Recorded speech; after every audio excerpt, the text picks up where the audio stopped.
ടോറിസെല്ലിസ് law എന്താണെന്നും ഇതിനൊരു equation derive ചെയ്യുന്നത് എങ്ങനെയാണെന്നുമാണ് ഈ വീഡിയോയിലൂടെ വിശദീകരിക്കുന്നത്. ഇവിടെ കാണിച്ചിരിക്കുന്ന ചിത്രം ഒരു വാട്ടർ ടാങ്കിൻ്റെ ചിത്രമാണ്.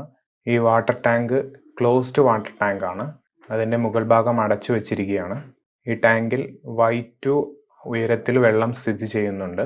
വാട്ടർ സർഫസിൽ നിന്നും h ഡെപ്തിൽ താഴെയായി ഇവിടെ ഒരു ഹോൾ ഇട്ടിട്ടുണ്ട്. ഈ ഹോളിലൂടെ പുറത്തേക്ക് ഒഴുകുന്ന വെള്ളത്തിന്റെ സ്പീഡ് തരുന്ന ലോയാണ് ടോറിസെല്ലിസ് ലോ. അഥവാ ടാങ്കിൽ നിന്നും പുറത്തേക്ക് ഒഴുകുന്ന വെള്ളത്തിന്റെ സ്പീഡ് അഥവാ വെലോസിറ്റി തരുന്ന ലോയാണ് ടോറിസെല്ലിസ് ലോ. ടാങ്കിൽ നിന്നും പുറത്തേക്ക് ഒഴുകുന്ന ഫ്ലൂയിഡിനെയാണ് ഇഫ്ലക്സ് എന്ന് പറയുന്നത്. ബെർണോളിസ് പ്രിൻസിപ്പിൾ ഉപയോഗിച്ചാണ് ടോറിസെല്ലിസ് ലോ ഡിറൈവ് ചെയ്യുന്നത്. ഈ വാട്ടർ ലെവലിന് മുകളിലുള്ള എയറിൽ കുറച്ച് വാട്ടർ വേപ്പർ ഉണ്ടാകും. ഈ റീജിയണിലെ പ്രഷറാണ് P2 = P എന്ന് മാർക്ക് ചെയ്യുന്നത്. ഈ റീജിയണിനെ 2 എന്ന് മാർക്ക് ചെയ്യുന്നു. ഈ റീജിയന്റെ ഏരിയ ആണ് A2. വാട്ടർ ലെവലിൽ നിന്നും h ആഴത്തിൽ ഒരു ദ്വാരം ഇട്ടിട്ടുണ്ട്. ഈ ദ്വാരത്തിലൂടെ പുറത്തേക്ക് ഒഴുകുന്ന വെള്ളത്തിന്റെ വെലോസിറ്റി അഥവാ സ്പീഡാണ് V1.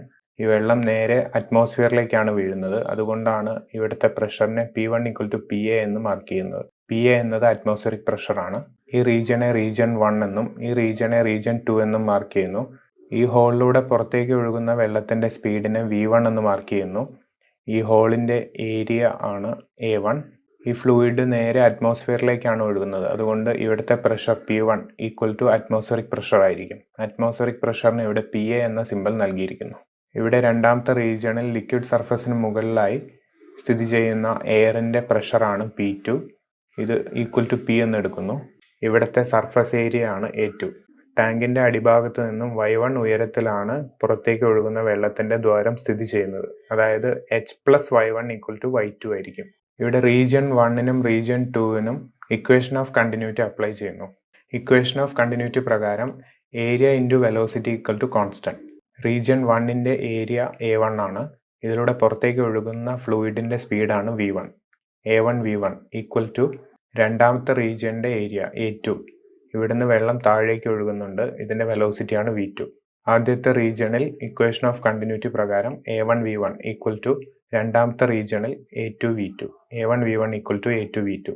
റീജിയൻ 1ലൂടെ വെള്ളം പുറത്തേക്ക് ഒഴുകുമ്പോൾ ഇവിടുത്തെ വാട്ടർ ലെവൽ താഴേക്ക് വരും. ഈ താഴേക്ക് വരുന്ന വേഗതയാണ് V2. ഇവിടുത്തെ ഏരിയ ആണ് A2. A1 V1 = A2 V2. ഇവിടെ A1 വളരെ ചെറുതും A2 വളരെ വലുതുമാണ്. ഈ സെക്കൻഡ് റീജിയനിലെ ഏരിയ വളരെ കൂടുതലും ഫസ്റ്റ് റീജിയനിലെ ഏരിയ വളരെ കുറവുമാണ്. അതായത് A2 is far greater than A1. A2 വളരെ വലുതും A1 വളരെ ചെറുതുമാണ്. അതുകൊണ്ട് ഫ്ലൂയിഡിന്റെ വെലോസിറ്റികളുടെ റിലേഷൻ നേരെ ഓപ്പോസിറ്റ് ആയിരിക്കും. ഏരിയ കൂടുതലുള്ള സെക്കൻഡ് റീജിയനിലൂടെ താഴേക്ക് ഒഴുകുന്ന വെള്ളത്തിന്റെ വെലോസിറ്റി വളരെ കുറവും ഏരിയ കുറവുള്ള സ്ഥലത്ത് വെലോസിറ്റി വളരെ കൂടുതലുമായിരിക്കും. ഏരിയ വർദ്ധിക്കുമ്പോൾ വെലോസിറ്റി കുറയും. അതുപോലെ തന്നെ ഏരിയ കുറവാണെങ്കിൽ വെലോസിറ്റി വർദ്ധിക്കും. ഇവിടെ ഈ റീജിയണിൽ ഏരിയ കുറവാണ്. അതുകൊണ്ട് പുറത്തേക്ക് ഒഴുകുന്ന വെള്ളത്തിന്റെ വെലോസിറ്റി കൂടുതലായിരിക്കും. ഈ റീജിയണിൽ ഏരിയ കൂടുതലാണ്. അതുകൊണ്ട് താഴേക്ക് വരുന്ന വെള്ളത്തിന്റെ വെലോസിറ്റി കുറവായിരിക്കും. A2 A1നേക്കാൾ വളരെ വലുതായതുകൊണ്ട് V2 V1മായി കമ്പയർ ചെയ്യുമ്പോൾ വളരെ ചെറുതായിരിക്കും. ഉദാഹരണത്തിന് ഇവിടുത്തെ ഹോൾ വളരെ ചെറുതാണ് എങ്കിൽ ഇവിടുത്തെ വാട്ടർ ലെവൽ കുറയുന്നത് വളരെ പതുക്കെ ആയിരിക്കും. അതായത് സെക്കൻഡ് റീജിയനിലെ വെലോസിറ്റി ഓൾമോസ്റ്റ് 0 ആയി എടുക്കാം. ഈ റീജിയൻ 1ലൂടെ പുറത്തേക്ക് വെള്ളം ഒഴുകുന്നത് വളരെ കുറഞ്ഞ അളവിലാണ്. അതുകൊണ്ട് തന്നെ ഇവിടുത്തെ വാട്ടർ ലെവൽ കുറയുന്നത് വളരെ പതുക്കെ ആയിരിക്കും. അങ്ങനെയാണ് എങ്കിൽ സെക്കൻഡ് റീജിയനിലെ വെലോസിറ്റി ഓൾമോസ്റ്റ് 0 ആയി എടുക്കാം. റീജിയൻ 1ലെ വെള്ളം പുറത്തേക്ക് ഒഴുകുന്നത് അറ്റ്മോസ്ഫിയറിലേക്കാണ്. അതുകൊണ്ട് ഇവിടുത്തെ പ്രഷർ P1 = PA എന്ന് എഴുതാം. PA എന്നത് അറ്റ്മോസ്ഫിയറിക് പ്രഷറാണ്. റീജിയൻ 1ലും റീജിയൻ 2ലും ബെർണോളിസ് പ്രിൻസിപ്പിൾ അപ്ലൈ ചെയ്യുന്നു. റീജിയൻ 1ൽ ബെർണോളിസ് പ്രിൻസിപ്പിൾ പ്രകാരം P1 + ρgh1 + ½ ρv1² റീജിയൻ 2ൽ Bernoulli's principle P2 + ρgh2 + ½ ρv2². Bernoulli's principle പ്രകാരം കിട്ടുന്ന ഈ ഇക്വേഷനിൽ P1 എന്നത് PA, P2 = P, V2 = 0, H1 = Y1 ആണ്. അതായത് റീജിയൻ 1ലേക്കുള്ള ഉയരം Y1 ആണ്. അതുകൊണ്ട് H1ന് പകരം Y1 എന്ന് സബ്സ്റ്റിറ്റ്യൂട്ട് ചെയ്യുന്നു. അതുപോലെ സെക്കൻഡ് റീജിയനിലേക്കുള്ള ഉയരം Y2 ആണ്. അതുകൊണ്ട് H2ന് പകരം Y2. ഈ 5 സബ്സ്റ്റിറ്റ്യൂഷനുകൾ ബെർണോളിസ് പ്രിൻസിപ്പിൾ പ്രകാരം കിട്ടിയ ഈ ഇക്വേഷനിൽ വരുത്തുന്നു. P1ന് പകരം PA, P2ന് പകരം P, V2ന് പകരം 0, H1ന് പകരം Y1, H2ന് പകരം Y2. ഇവിടെ V2 എന്തുകൊണ്ട് 0 എന്ന് ഒന്നുകൂടെ ഓർക്കാം. ഇവിടെ വെള്ളം ടാങ്കിൽ നിന്നും പുറത്തേക്ക് ഒഴുകുന്നത് വളരെ ചെറിയ ഒരു ഹോളിലൂടെയാണ് എങ്കിൽ ഇവിടുത്തെ വാട്ടർ ലെവൽ കുറയുന്നത് വളരെ പതുക്കെയായിരിക്കും. അതുകൊണ്ടാണ് സെക്കൻഡ് റീജിയനിലെ വെലോസിറ്റി അഥവാ V2 0 ആയി എടുത്തത്. ആദ്യത്തെ റീജിയൻ 1ലേക്കുള്ള ഉയരമാണ് h1, ഇതിവിടെ y1 ആണ്. അതുപോലെ രണ്ടാമത്തെ റീജിയനിലേക്കുള്ള ഉയരമാണ് h2, ഇതിവിടെ y2 ആണ്. അതുകൊണ്ട് h1 പകരം y1, h2 പകരം y2. ബെർണോളിസ് പ്രിൻസിപ്പിൾ പ്രകാരം കിട്ടിയ ഈ ഇക്വേഷനിൽ ഈ 5 സബ്സ്റ്റിറ്റ്യൂഷനുകൾ വരുത്തുന്നു. P1 പകരം PA plus rho G H1 പകരം Y1, rho g Y1 plus half rho V1 square equal to P2 പകരം P എന്ന സിമ്പിൾ നൽകിയിരിക്കുന്നു. P plus rho G H2 പകരം Y2, rho g Y2 plus ഇവിടെ വെലോസിറ്റി സെക്കൻഡ് റീജിയനിലെ velocity 0 ആയതുകൊണ്ട് ഈ term മുഴുവനായി 0 ആയി മാറും. അതുകൊണ്ട് plus 0. PA plus rho g Y1 plus half rho V1 square equal to P plus rho g Y2 plus 0. ഇവിടെ LHSലെ ആദ്യത്തെ 2 ടേമുകളും RHSലേക്ക് എടുക്കുന്നു. അവശേഷിക്കുന്നത് half rho V1 square equal to P plus rho g Y2 minus PA minus rho g Y1. Minus PA എന്ന term രണ്ടാമതായി എഴുതുന്നു. Half rho V1 square equal to P minus PA plus rho g Y2 minus rho g Y1. ഈ 2 ടേമുകളിലും raw G common ആയി എടുക്കുന്നു. Plus rho g into അവശേഷിക്കുന്നത് Y2 minus Y1. Half rho V1 square equal to P minus PA plus rho g into Y2 minus Y1. Half rho V1 square equal to P minus PA plus rho g H. ഇവിടെ Y2 minus Y1 എന്ന height H ആണ്. അതുകൊണ്ട് Y2 minus Y1 പകരം H എന്ന് substitute ചെയ്യുന്നു. Half rho V1 square equal to P minus PA plus rho g H. ഇവിടെ ഡയഗ്രത്തിൽ H plus Y1 ആണ് Y2. അതുകൊണ്ട് ടോട്ടൽ ഹൈറ്റ് ആയ Y2ൽ നിന്നും Y1 മൈനസ് ചെയ്ത് കഴിഞ്ഞാൽ കിട്ടുന്നത് H ആയിരിക്കും. അതുകൊണ്ടാണ് Y2 മൈനസ് Y1 പകരം H എന്ന് സബ്സ്റ്റിറ്റ്യൂട്ട് ചെയ്തത്.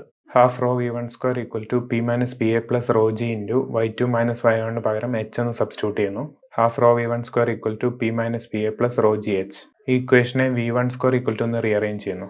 LHSലെ V1 സ്ക്വയർ നിലനിർത്തുന്നു. മറ്റ് 2 ടേമുകളും RHSലേക്ക് എടുക്കുന്നു. ഹാഫും റോയും RHSലേക്ക് എടുക്കുന്നു. 2 rho into P minus PA plus rho g H. LHSും RHSും സ്ക്വയർ റൂട്ട് എടുക്കുന്നു. V1 സ്ക്വയറിന്റെ റൂട്ട് എടുക്കുമ്പോൾ V1 ഈക്വൽ ടു RHSൽ root of 2 rho into P minus PA plus 2GH. ടാങ്കിലെ ഹോളിലൂടെ പുറത്തേക്ക് ഒഴുകുന്ന വെള്ളത്തിന്റെ സ്പീഡ് തരുന്ന ഇക്വേഷനാണിത്. V1 equal to square root of 2 rho into P minus PA plus 2GH. ഈ ഇക്വേഷനെ ടോറിസെല്ലിസ് ലോ എന്ന് പറയുന്നു. പുറത്തേക്ക് ഒഴുകുന്ന ഫ്ലൂയിഡിനെ ഇഫ്ലക്സ് എന്ന് പറയുന്നു. അഥവാ സ്പീഡ് ഓഫ് ഇഫ്ലക്സ് തരുന്ന ഇക്വേഷനാണിത്. ഈ ഇക്വേഷനിലെ ഓരോ ടേമുകൾ ഒന്നുകൂടെ ഓർക്കാം. ടാങ്കിനകത്ത് നിറച്ചിരിക്കുന്ന ഫ്ലൂയിഡിന്റെ ഡെൻസിറ്റിയാണ് റോ. ടാങ്കിന് മുകളിൽ അടച്ചു വെച്ചിരിക്കുന്ന ഭാഗത്തിന് താഴെയായി സ്ഥിതി ചെയ്യുന്ന എയറിന്റെ പ്രഷറാണ് P. PA എന്നത് അറ്റ്മോസ്ഫറിക് പ്രഷറാണ്. ടാങ്കിലെ വാട്ടർ ലെവലിൽ നിന്നും ദ്വാരത്തിലേക്കുള്ള ഉയരം അഥവാ ആഴമാണ് H. അടുത്തതായി ഈ ടോപ്പിക്കുമായി ബന്ധപ്പെട്ട കുറച്ച് സ്പെഷ്യൽ കേസുകൾ നോക്കാം. ആദ്യത്തേത് case 1. In case of rocket propulsion. Rocket പ്രൊപ്പൽഷനിൽ അറ്റ്മോസ്ഫറിക് പ്രഷറുമായി താരതമ്യം ചെയ്യുമ്പോൾ റോക്കറ്റിനകത്തുള്ള പ്രഷർ വളരെ വലുതായിരിക്കും. അതുകൊണ്ട് ടോറിസെല്ലിസ് ലോയിൽ 2GH എന്ന ടേം നെഗ്ലക്റ്റ് ചെയ്യുന്നു. ഈ ടേം 0 എടുക്കുന്നു. റോക്കറ്റ് പ്രൊപ്പൽഷന്റെ സമയത്ത് V1 equal to square root of 2 rho into P minus PA എന്ന് എടുക്കാം. റോക്കറ്റ് മുന്നിലേക്ക് പോകുമ്പോൾ പുറത്തേക്ക് ഹൈ പ്രഷറിൽ വരുന്ന ഗ്യാസിനെയാണ് എക്സോസ്റ്റ് ഗ്യാസ് എന്ന് പറയുന്നത്. ഈ എക്സോസ്റ്റ് ഗ്യാസിന്റെ സ്പീഡാണ് V1 equal to square root of 2 rho into P minus PA.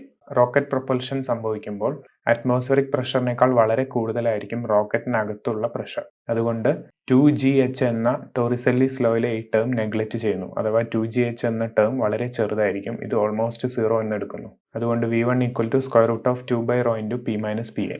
റോക്കറ്റിൽ നിന്നും പുറത്തേക്ക് അതിവേഗത്തിൽ പോകുന്ന ഗ്യാസിനെയാണ് എക്സോസ്റ്റ് ഗ്യാസ് എന്ന് പറയുന്നത്. ഈ ഗ്യാസിന്റെ സ്പീഡ് തരുന്ന ഇക്വേഷനാണിത്. V1 equal to square root of 2 rho into P minus PA. അടുത്തത് case 2. In case of an open tank. ഇവിടെ ടോറിസെല്ലിസ് ലോയിൽ ഇപ്പോൾ നമ്മൾ ഡിറൈവ് ചെയ്തത് ഒരു ക്ലോസ്ഡ് ടാങ്കിന്റെ ഇക്വേഷൻ ആയിരുന്നു. അതിന് പകരം ഇതേ ടാങ്ക് ഓപ്പൺ ചെയ്ത് വെക്കുകയാണ് എങ്കിൽ എന്ത് മാറ്റം വരുമെന്ന് നോക്കാം. ഇതേ ടാങ്ക് ഓപ്പൺ ചെയ്ത് വെക്കുകയാണ് എങ്കിൽ P ഈക്വൽ ടു PA ആയിരിക്കും. ടോറിസെല്ലിസ് ലോയിൽ Pക്ക് പകരം PA എന്ന് സബ്സ്റ്റിറ്റ്യൂട്ട് ചെയ്യുന്നു. Pക്ക് പകരം ഇവിടെ PA എന്ന് സബ്സ്റ്റിറ്റ്യൂട്ട് ചെയ്യുമ്പോൾ PA മൈനസ് PA എന്നാവും. അതുകൊണ്ട് ആദ്യത്തെ ടേം 0 ആയി മാറും. അവശേഷിക്കുന്നത് 2GH എന്ന ടേം ആയിരിക്കും. അതുകൊണ്ട് V1 equal to square root of 2GH. H ഹൈറ്റിൽ നിന്നും ഡ്രോപ്പ് ചെയ്ത് താഴേക്ക് വന്നുകൊണ്ടിരിക്കുന്ന ഒരു വസ്തുവിന്റെ വെലോസിറ്റി തരുന്ന ഇക്വേഷനാണ് V1 equal to square root of 2GH. Freely falling അഥവാ നിർബാധ പതനത്തിലുള്ള ഒരു വസ്തുവിന്റെ വെലോസിറ്റി തരുന്ന ഇക്വേഷനും ഇത് തന്നെയായിരിക്കും. അടുത്തതായി ഫ്രീ ഫോളിന്റെ പ്രത്യേകതകൾ നോക്കാം. ആക്സലേഷൻ ഡ്യൂ ടു ഗ്രാവിറ്റി കാരണം ഇനീഷ്യൽ വെലോസിറ്റി 0 കൂടി താഴേക്ക് വീഴുന്ന ഒരു ബോൾ കൺസിഡർ ചെയ്യുന്നു. ഈ ബോളിന്റെ ആക്സലറേഷൻ A=g ആയിരിക്കും. കൈനമാറ്റിക് ഇക്വേഷൻ ഇവിടെ അപ്ലൈ ചെയ്യുന്നു. കൈനമാറ്റിക് ഇക്വേഷൻ പ്രകാരം v² = u² + 2as. ഇവിടെ v എന്നത് ഫൈനൽ വെലോസിറ്റി ആണ്, u initial velocity, a acceleration, s displacement. Free fall ആയതുകൊണ്ട് ഈ വസ്തുവിന്റെ ഇനീഷ്യൽ വെലോസിറ്റി 0 ആയിരിക്കും. അതുകൊണ്ട് ഈ ഇക്വേഷൻ u=0 എന്ന് എടുക്കാം. ആക്സലേഷൻ ഡ്യൂ ടു ഗ്രാവിറ്റിയിലാണ് ഈ വസ്തു വീഴുന്നത്, അതുകൊണ്ട് A=g. വസ്തുവിനുണ്ടാകുന്ന ഡിസ്പ്ലേസ്മെന്റ് എന്നത് ഹൈറ്റ് ആണ്, അതുകൊണ്ട് എസിന് പകരം h എന്നും സബ്സ്റ്റിറ്റ്യൂട്ട് ചെയ്യാം. u=0, A=g, s=h എന്നീ 3 സബ്സ്റ്റിറ്റ്യൂഷനുകൾ ഈ കൈനമാറ്റിക് ഇക്വേഷനിൽ വരുത്തുന്നു. v² = 0² + 2gh or v² = 0 + 2gh. രണ്ട് സൈഡും സ്ക്വയർ റൂട്ട് എടുക്കുന്നു. v = √2gh. അതായത് h ഹൈറ്റിൽ നിന്നും ഇനീഷ്യൽ വെലോസിറ്റി 0 കൂടി താഴേക്ക് പതിക്കുന്ന ഒരു വസ്തുവിന്റെ വെലോസിറ്റിയാണ് v √2gh. ഇതേ ഇക്വേഷൻ തന്നെയാണ് ഓപ്പൺ ടാങ്ക്, തുറന്നു വെച്ചിരിക്കുന്ന ഒരു ടാങ്കിൽ നിന്നും പുറത്തേക്ക് ഒഴുകുന്ന വെള്ളത്തിന്റെ വെലോസിറ്റിയും. ഓപ്പൺ ടാങ്കിൽ നിന്ന് പുറത്തേക്ക് ഒഴുകുന്ന വെള്ളത്തിന്റെ വെലോസിറ്റിയും ഫ്രീ ഫോൾ ചെയ്യുന്ന ഒരു വസ്തുവിന്റെ വെലോസിറ്റിയും ഒന്നാണ്.